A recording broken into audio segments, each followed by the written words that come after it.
Our third foundation is peer feedback. So for me, this was probably one of the most difficult ones to implement because, as I said before, getting students to take this seriously initially was quite difficult. So generally, peer feedback is useful because one, it's extra feedback for other students, and also thinking long term, it develops social, critical thinking, and analytical skills. The way that I started to implement peer feedback in my groups was first of all by using modeling. So in one project, I had a grade 6 project where they had to create an apartment floor plan for me using different shapes. I showed the students an example of my work. I had all the students open the rubric with all the information, and I got students to write constructive feedback. So I got them to grade it themselves all together in different groups and then report back to me using Pear Deck, for example, different constructive feedbacks. And with that, I modeled the ones that I thought were the most effective ones. Now, to begin with, for peer feedback, I think it is important to assign a grade to it. This is my opinion. I think eventually the aim is that no, all students will do peer feedback because it's beneficial for everyone.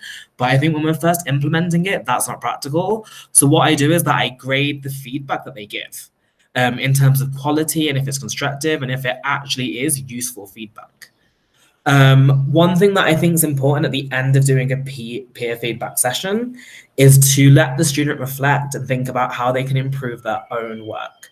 And so at the end of every peer feedback session, I give about 5 to 10 minutes where students reflect on what they've seen and if they can then look at ways that they can improve their own work based on what they've seen. And I think that is a skill that's really important in metacognition.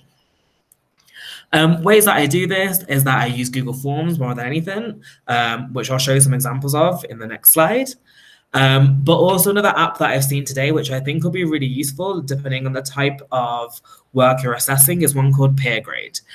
From what I've seen today is that it's a free application that you can use where students upload their work and it anonymously sends it to other students. So no one knows whose work they're grading.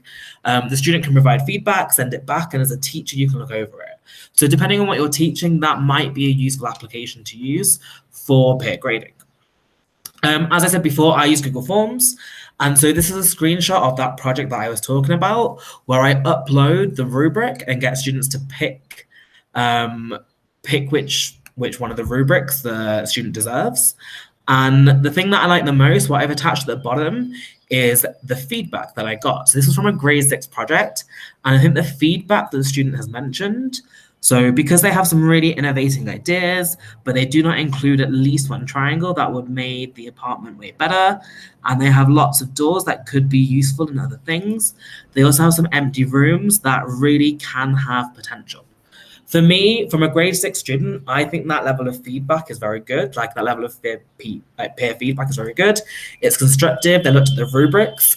And I think they've really given the people working on that project some good feedback to get away with.